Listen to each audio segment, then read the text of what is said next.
Welcome back to Feeding the Family with Dr. Kristin. I'm Kristin Saxena.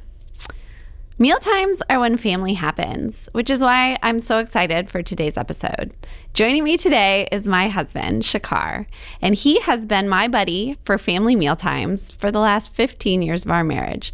I'm really excited to share his experience of family meals when he was a kid, as well as his opinions about family meals at our house.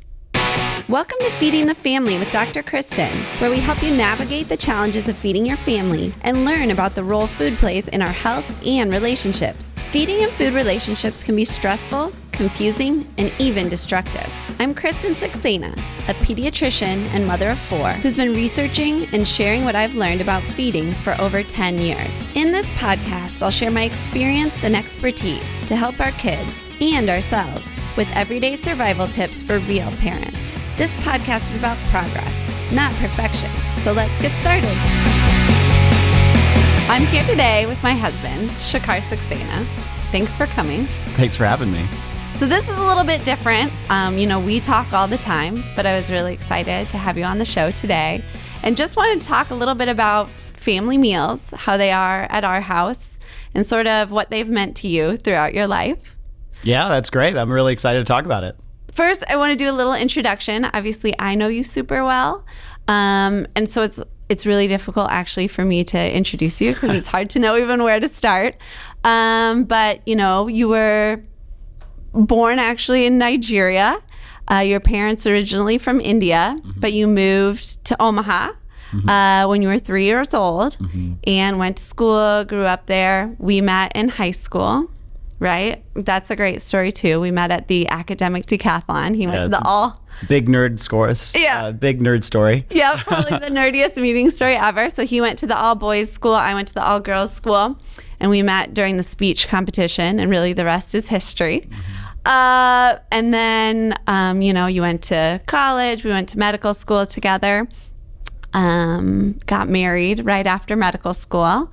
And you studied to be a cardiologist and worked for several years as a cardiologist and now own a laser hair removal company for the last 10 years. So Milan Laser Hair Removal, which has been a huge success.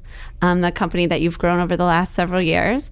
And somehow during that time, you've also managed to spend a lot of time with me and help me as we raise our 4 kids. It's my favorite thing to do. It is. Hang out with you and the kids. Yeah. So anything I missed that you feel like? No, that was pretty good. It's hard. It's hard for me to summarize. Encapsulating 40 years in a couple sentences. It's interesting. So, we talk a lot about a lot of things. And, I talk on the show a lot about family meals. And pretty much all those family meals for the last 15 years have been with you. But we don't talk a lot about family meals, I don't feel like, with each other. So I thought it would be fun to kind of talk to you a little bit about what family meals have meant to you throughout your life and kind of what they mean to you now. So maybe starting out, what are your memories or what are your thoughts about meals when you were growing up? First off, this is wild. Yeah, this type of conversation where you're interviewing me. This is interesting. Family meals have always been super important in my life. So when we were growing up, just like you mentioned, my parents were Indian immigrants, and just culturally, it's incredibly vital from my parents' standpoint to have family meals every single day together. So regardless of what we were doing, we would be coming home. My mom would be cooking probably about 90% of the time, and we'd be having a traditional Indian meal. But so it was my mom and dad, and then my older sister, who's 5 years older than me, 4 years older in school. We would sit down and have an Indian meal, most days of the week. And then not even just dinner, before you left, we had breakfast. I'd always have a lunch that was packed by my mom. It was a really important deal. Actually, my dad used to always talk about this movie that he used to watch when he was a kid, an Indian movie, that regardless of anything that was going on in a big extended family, they would always eat together. Mm-hmm. So it was like a really big deal in our household. That was part of life. And your mom is an amazing cook. Oh my God, she's ridiculous. She is the best. I mean, she could be a chef as far as I'm concerned. She is the best cook on the planet. I agree. She could cook literally anything. So she's a vegetarian, and she cooks Indian meals, but she will cook everything, because she didn't want us to be eating non-veg outside the house and say it was better. So she was like kind of like jealous about that. So she just learned how to cook non-vegetarian meals. And that now she cooks like every cuisine that you can imagine. It's like a very big part of how she shows love. You know, when we go over there, there's always like tons of food. And if you've eaten, you're sitting down and eating again, which is great. It's a lot of fun. I always love going to my mom and dad's to eat. Yeah, I would definitely say feeding is one of her love languages for sure. No doubt. It was interesting, actually. I was reading a book, and it's actually called Mother Hunger.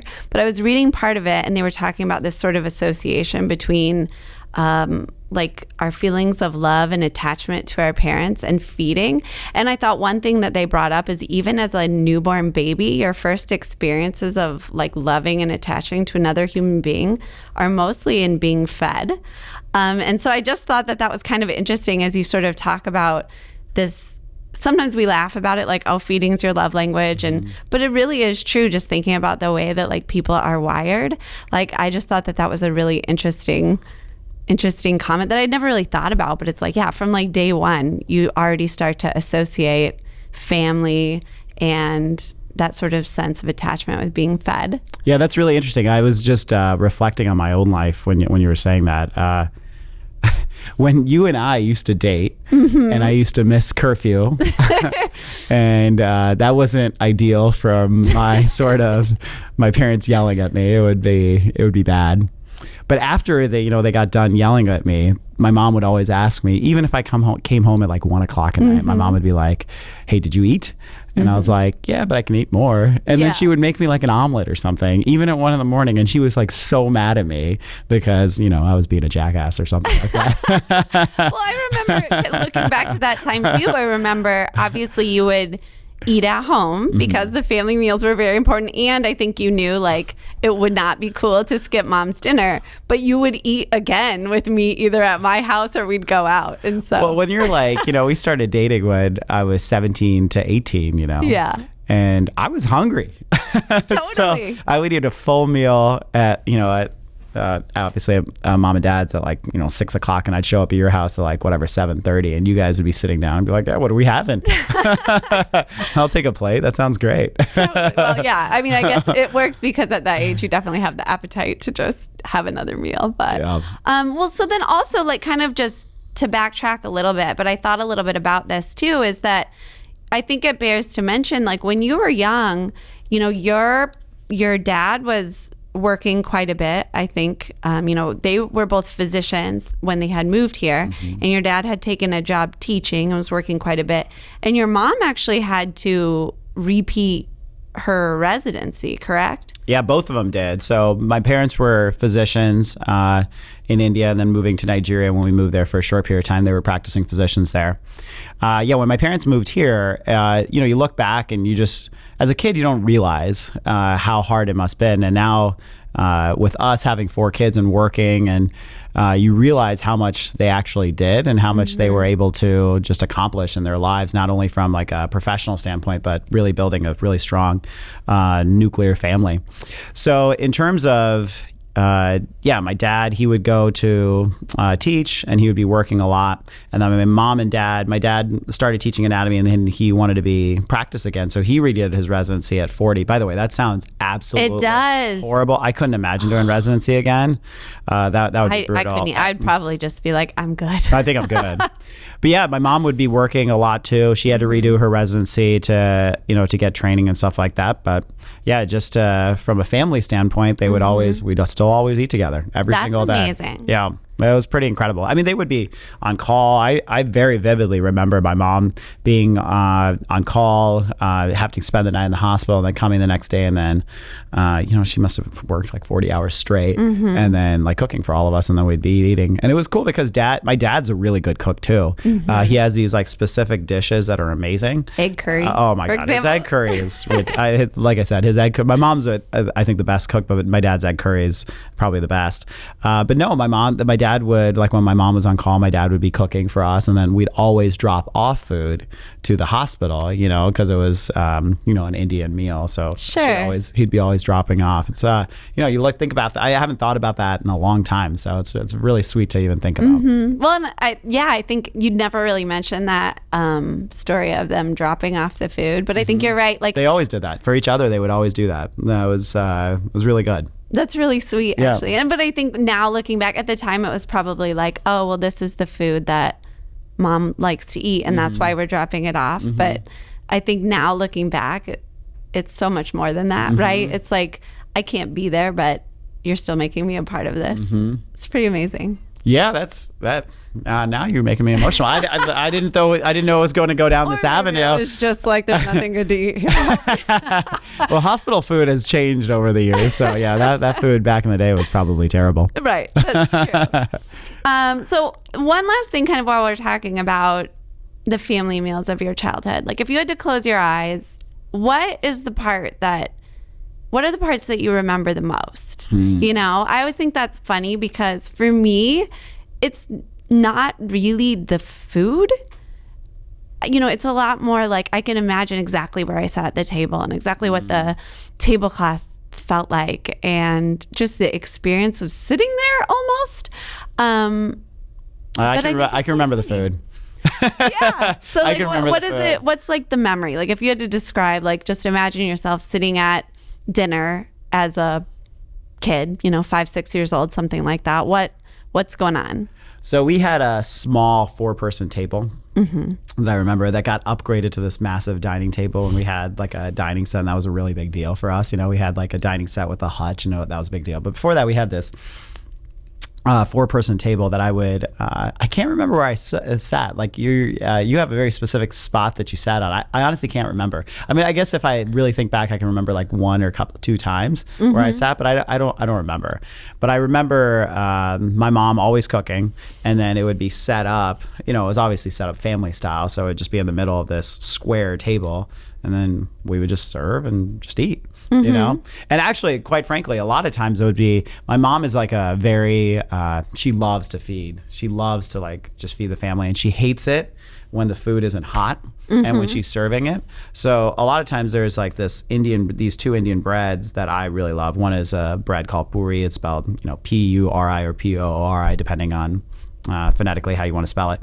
And then roti is the other one. So that's what you normally eat at home. And mom would always make them hot, and then she wouldn't eat and we're like, just come sit, and she's like, no, I want to cook for you, I want this to be hot. And she still does that now, when we all come over, the kids love puris. They'll just like, they're delicious. Yeah, I mean, it's deep fried bread. I mean, it's like how bad could it possibly be? It's delicious, right? But she'll always make it a point to always be serving it hot, which is really sweet. But quite honestly, I just wanted her to sit with me. So. Yeah. Well, I mean, I think that's like that's still an ongoing conversation between the two of you. It's going to happen tonight. When we're over there tonight, that's going to happen. It will. She won't know we had this conversation. I think we'll just sit quietly and be like, see, there it goes. Oh, I love it. Well, so I wanted to move on a little bit. There was a quote, I think in a speech I once listened to that I really liked. It's very simple, but it was, meal times are when family happens. And I thought that really resonated with me. And in terms of just us, I like to think back to the time like when we first got married, and we also were residents. So we were working a lot, and we would work 80-hour weeks regularly, overnight shifts, all of that. Man, that sounds terrible. It really does. I know. Just thinking back, I can't even believe we did that. And then we also, like our second year of residency, we decided it was a great time to have a baby too. And it really was. But I mean, looking back, I'm like, that was pretty crazy time to think to do that. But regardless, I know we have talked about this before, but I thought it bared mention because I think of it a lot. Like, the time that we did have together, a lot of it was us cooking dinner and eating dinner together. And so when I think back to like those early years in our little house in Minnesota, just as newlyweds, just as new parents, almost all the memories I have are in that little kitchen. No kidding. And so I just kind of wanted to, and so that's, I think, where, looking at that quote, I start to think like, that's, I think, where I felt like we, in my mind, really started to become a family, like a unit of our own. And so I would just be interested to see, what do you remember about that? Well, I remember that a lot. I mean, I can remember the whole house, sketch the whole house. That was our first house. We were, it's crazy. We were dating for a long time, and we were obviously best friends, still are now, of course. But yeah, when we started residency, I remember the kitchen, and I remember we would come back, both of us would be exhausted, but we didn't have any money. We still had student loans, and especially when we were making maybe a little bit of savings, but that all just like went out the water when we had Sonu, Oh yeah. Like daycare, diapers. So you're like, stuff. Okay, I hope we can eke by every single month. No, but the meals were, we worked so much that making the meal was a time for you and I to just talk and, talk about our day and have time together. So yeah, I remember doing a lot of slow cooking. Like one of us would like put something in the slow cooker, so then when you came back home, the meal was, or the food was hot and ready to go. But then I spent a lot of time like being your sous chef. Like I remember like you used to hate cutting. I did. And chopping. I don't know why. It's like it wasn't that big of a deal. And I was like, okay, I'll chop. But then I would generally, I'm really anal about having the kitchen be clean. Oh yeah, and I'm better, but I was a huge mess. Oh, you like we would make like an omelet and you would have like 7 pots out. I'm like, what in the world is going on? And that's, believe it or not, that's actually for my dad. So my dad would, my mom same way, kind of be like a messy cook. But my dad, every time he would be making anything, he would always keep the kitchen clean. So I actually use that mantra for the kids when I'm cooking. Yeah, they know. Them like keep it clean, keep the kitchen clean. Yeah. So that's what we used to do, because the worst thing, I used to hate it, is like you used to cook and you used to like enjoy this meal, and then you have this kitchen that's just like, I just want to go to bed, or I just want to hang out on the couch and watch TV. So no, we would, I remember this very vividly. Like you would usually find a recipe or who knows what, or whatever we wanted to eat, and you would be cooking and I'd be your sous chef. And then while you were cooking, I would be cleaning up. So then the dishwasher was low, then we just had to put our dishes in and stop. But then that's when we used to talk and just have time to do that. That was fun. I had a great time with that. That's funny that you think that that's the memory though, that you remember. I remember a lot of other stuff. I obviously not remember the only thing I remember for sure, but I just feel like I remember a lot of times, like I just remember being in the kitchen together. I can imagine, just like you said, you were always chopping the vegetables because I don't know, I was afraid of knives or something. Right. I'm not really even sure. Which is exactly what your doctor, what your doctor. Right, exactly. Stitch me up. Yeah, I'd be like, it looks sharp. Yeah, you're like shaking while you're doing. Or like even when Sonu was little, running around that little tiny table, and we had that little glass table in the kitchen with our 2 chairs, and then the pub table. Yeah. And then we could wheel Sonu up to that. And then we had your parents' old dining, probably actually same dining table. That's funny. I just put that together right now. That's the dining table. That was our first dining table that my mom and dad bought. That was like such a big deal. And then, we went up to Minnesota. Like I said, we didn't have anything. Yeah. So we took all any furniture somebody would give us. We're like, yep, we'll take it. We will take this 30-year-old piece of furniture that was beautiful back in the day. That's probably a little outdated, but who cares? It was great. But yeah, you're right. We had a Thanksgiving that we hosted the first year we were married. We hosted Thanksgiving dinner for your side of the family, and your grandma came up, who was at that time had to have been like 2,000 years old. But just obviously pretty close. No, she was probably in her. I would say, well, she would have been what? In her 70s. Yeah, and then probably. Oh, maybe 80s. Yeah, no, maybe. What doesn't really matter. I mean, she was 100. Yeah, you're right. She's probably like 75, something like that. No, you're right. 85. Wow. I know. Good for her. Anyway, she came up, and then John, your dad and Teresa came up, and it was a lot of fun. It was just great. It was. And we made that, tried to make a toast and try to make it all special, but we were like mumbling through it. I remember that very vividly. It was fun. The only other thing I remember about that kitchen was the time that I made all the cabinets fall off the wall. But that wasn't your fault. Well, it kind of was. The reason was you had the pots and pans in the cabinets. So up above. This is for anybody who's listening. This was a big beef when you and I were first married, because we went to Williams-Sonoma. Oh yeah. And they were trying to sell us on these pots that were like $200. They're those, I won't say it right. It's like the Le Creuset. Yeah. I wouldn't have known that anyway. You could have said anything and I wouldn't have had any idea. I was very, I don't really even know how to say it, but people will know it's the like Le Creuset fancy. Like the red Dutch pots. oven. Yeah. Dutch ovens. Yeah. That's not usually what I think of with a Dutch oven.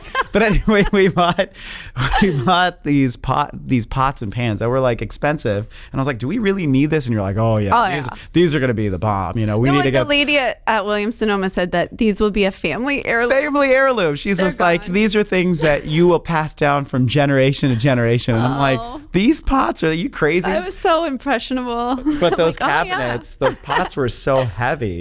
That the cabinets couldn't hold it, and that's what fell. The guy who we bought the house from, he did his own kitchen himself, so there was no big deal. It was a combination of definitely purchasing the wrong pots, learning not to store them in the up above cabinets, and then yes, it was like a DIY kitchen job, so I'm not sure how well those cabinets were fixed to the wall, but I remember like we were laying in bed and I was like, what was that?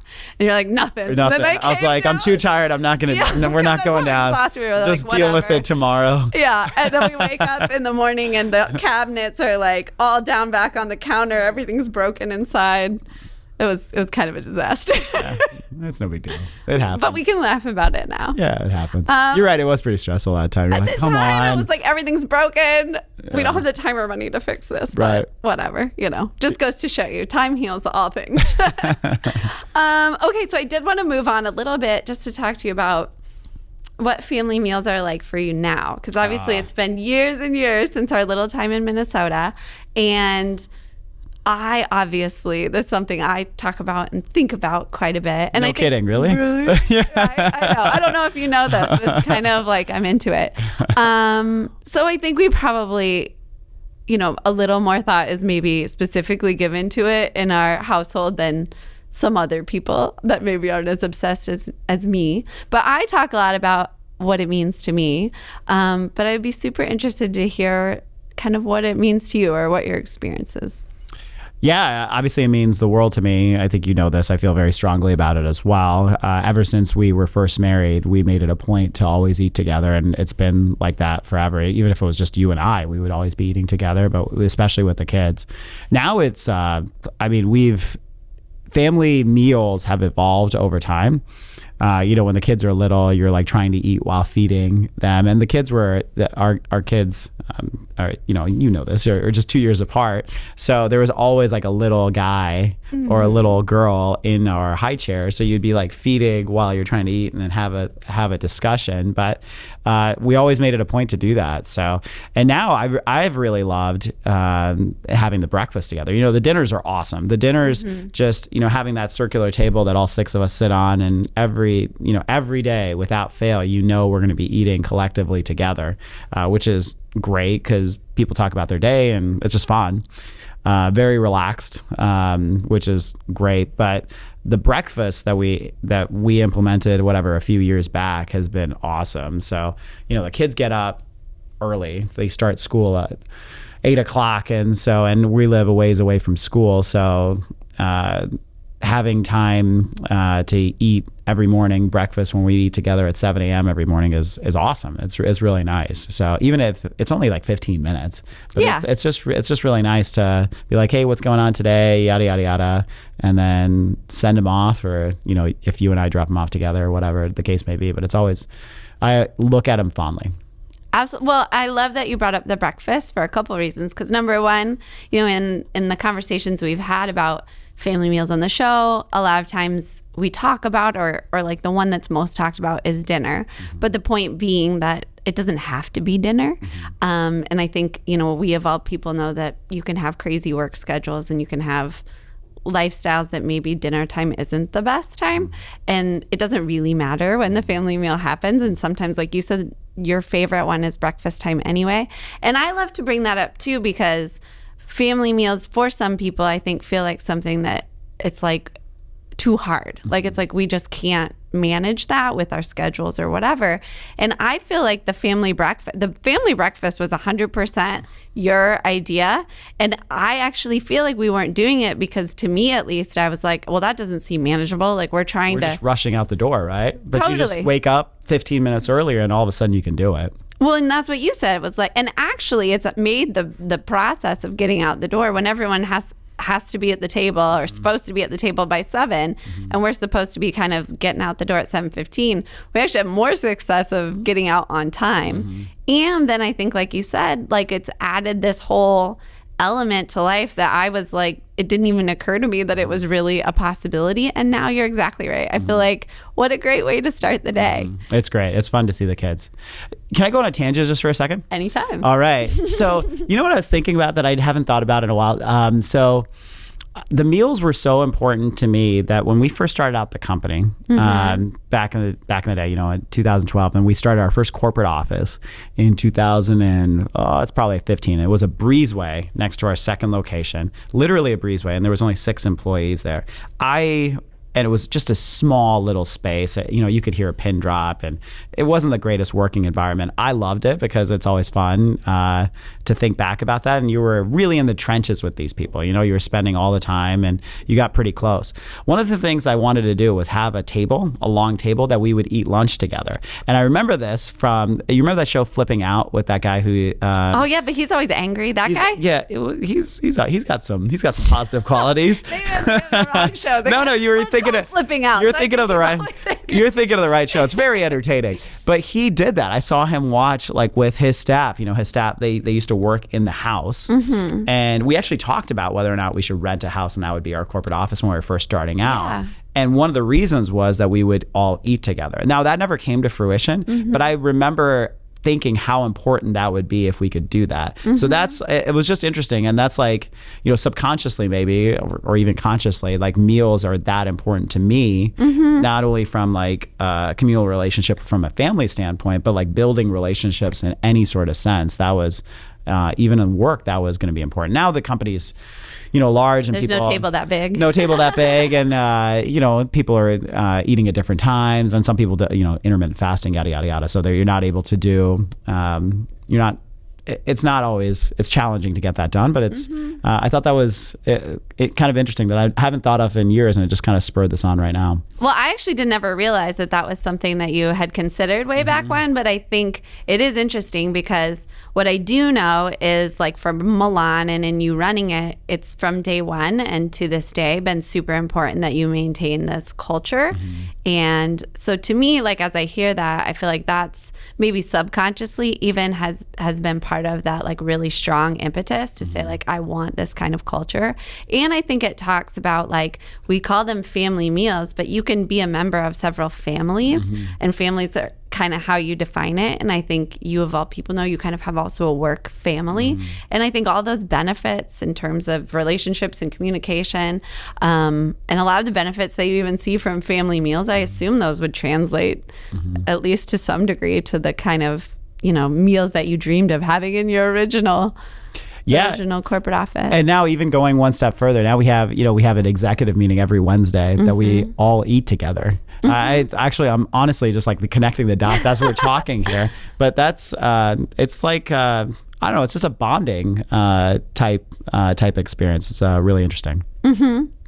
So this is just a quote, and maybe you've heard me say it. Well, it's not really a quote because I'll probably not quote it correctly. But Miriam Weinstein. Miriam? No. Miriam, my girl, Miriam. Your idol? One of my idols. One of, I thought, the most powerful images in her book is she talks about, you don't have to do this physically, but sort of in your head, creating this frame and realizing that sitting at the family dinner, it you will say, because people say, like, again, it's like, this doesn't make sense for our family. Our family is not that kind of family that does these sort of things. And so she's talking about, as you're sitting at the dinner table, you create this frame, and that actually defines it. 'Cause she said, if you look at this, what did she say? She says, this is how our family is right now, and will never be again. And I just was interested to, for me, that like hits so hard, and so many, it makes you like a little bit like, I'm ready to cry. But I mean, what's your experience, or how does that hit you? You've said that line a lot, and I love that line. What time, you and I have talked about this obviously a lot, what time you have right now is never going to come back. And really focusing, and this is a challenge for me, is to continuously try to be in the present. I've made concerted efforts to do that. You and I create goals of personal, professional, family, and my personal goal for the last 2 years is to be in the moment, to be more present, and really hear what people are talking about, be engaged, try to put the phones away and just be engaged. So that's type of quote, that's just a reminder to ensure that you're doing that. Now, whatever you're doing, the meals is a wonderful way to do that. It's a great way to be present. And, the kids that are around the dinner table and the things that are incredibly important to them right now are, these are fleeting things, things that Leah cares about right now when she's 7 in second grade. It isn't going to be the same thing in 2 years. Doesn't mean that it's not incredibly important right now to hear that, but that's just to be present, to understand that she's only going to be this way right now. I actually love that quote. You said it a bunch of times. I think it's a wonderful, wonderful line. So another question I had, because I've given this a little bit of thought, is how do you hope, or what do you hope our kids take away from the experiences of our family meals? Oh, man. Wow, you're specifically family meals, huh? Yeah, all right. That's kind of my thing. Okay. No, I laugh because I assume at least one of them for a while will refuse to do them, because they'll be like, oh my God, my mom was like a psycho about this. Like, we're just having couch dinner every night. Like, but I assume they'll come around, as people do. No, I think that they're gonna find it. I think they're gonna implement it immediately. I think it's gonna be very, very difficult for them. Even when they go off to college, I think it's going to be very difficult for them to not have that sort of operationalized way that we eat together. And it's like how I think about them is it's a very non-stressful situation. I don't know, like, you make dinner. The kids love helping to make dinner. I mean, Leah and Sean specifically, but Sonu used to bake all the time, and he has other interests now, and Sai even enjoys this. Sai loves to try new stuff, and so it's a very non-stressful environment. You pick what you want. There's that buffet that we set up for everybody. We pick what you want. You come to the dinner table, and then we all eat together. I think I don't know. I just love it. It's very, very relaxed for me. No matter how stressful your day is, it's very relaxed to come back to that. So I think they're gonna very much appreciate it. I think it's gonna be very hard pressed for them. It's such an ingrained part of our day-to-day routine. Like the ritual. Yeah, the routine, It's like brushing your teeth. It's just so part of our lives. I think it's going to be really difficult. Even if it is couch dinner. We have couch dinner once in a while. Yeah. That's why it has its own name, because it's like exciting. It is. We have couch dinner. It's a unique experience, eating at dinner at the table every day, but then once in a while, football game's on. You want to watch football as a family. And I don't know how you got crazy into football too. So I know. You're on board. I love too. football now. Yeah, exactly. So I don't know. It doesn't even matter. Even the couch dinners are fun. So yeah. Okay, well, that kind of brings me sort of the final question or topic that I wanted to ask you, was sort of related to what you just said. You're a successful CEO running a large, busy company with a big life. And obviously then we have 4 kids, and they have all of their activities and things like that. But I think that you are this CEO, and you're home every day for breakfast and dinner. Pretty much without fail. So I feel like a lot of people in similar situations might feel like that's out of reach or not something that we can do. So how do you make that happen? Yeah, that's kind of it's a great question. So I'm a very strong believer from a company standpoint, from mission statement and core values. But I don't feel that that should be isolated to an organization. I think you should have your own intrinsic core values. So, I mean, you obviously know this. My number one core value in my life is my family. So it's family, and then a very close second is my close friends, right? Who are my family, you know, who are my extended family.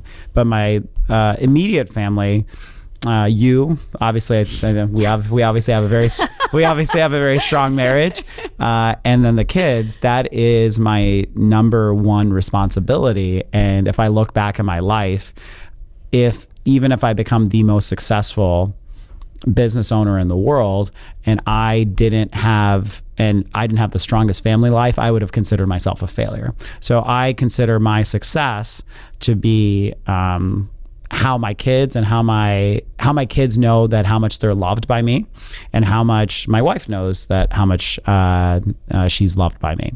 So it's vital for me that that is a huge impact or a huge part of my life. So what I do is, it's incredibly busy, but I have a schedule every single day, and I have blocked off times that's what I'm doing. I'm not going to be working. I'm not going to be interacting. So, we usually work out in the mornings at 5:30 a.m. And then this morning was rough. Oh my God. This morning was awful. We stayed up too late. Yeah, no kidding. Ozark, man. That show is so good. You start binging that, and you're like, all right, one more episode. But anyway, regardless, 5:30 in the morning, you're working out. You work out till whatever, 6:30. I don't usually take a shower before, but I'll like stretch or whatever the heck it is.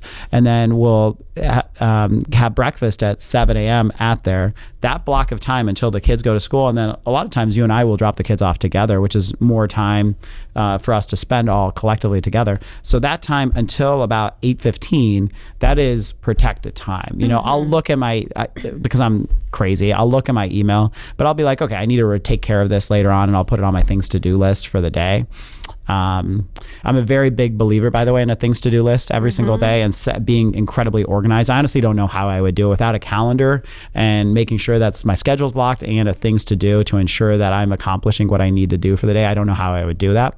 So for me, then I just go to work and I ensure that my things to do are done. And then after, I don't schedule meetings after a certain time. Obviously, there's one-offs that you have to do, and it's work, blah, blah, blah. But I don't schedule meetings at that protected period of time. I'm just not going to do it. So, this is not something that's new. Just from like a CEO's perspective, this is not something that just happened from the business standpoint. I felt it was the same way during residency. Residency is very challenging, that somebody else is controlling your schedule. Thankfully now, with most corporate jobs, and especially after COVID, you've been able to have more freedom and flexibility in your schedule. But back in the day, it wasn't like that. When you and I were working in residency, it was like, you got to be this, here, and this is what you got to do. But we made it a big point to always have that sort of ritual, or to always to go to family events. That was we were never going to let us miss out on those huge family events that we saw our friends, quite frankly, missing out on that. I actually felt bad that that's not something. And if that's what you want to do, and no judgment here, that's your life. But a lot of times they were like, no, I want to go, but I don't want to miss out on this opportunity. And I was like, well, you can have that. You can have both. So I think it's just vital to my core values, once again, my personal core values, to ensure that I am spending as much time humanly possible with my kids and with you. So I just make every effort to do so. And we appreciate it. Yeah, thanks. Well, this was super fun. All right. That was it? That's it. All right, that's all I got for now. Oh, this was fun. Joining me. Hey, super proud of you. This is awesome. Well, I'm just glad you're here. Thank you. You bet. Thanks for joining us for another episode of Feeding the Family. Go ahead and hit that subscribe button so you never miss an episode. And check out our show notes where you'll find useful resources for making family meals happen at your house.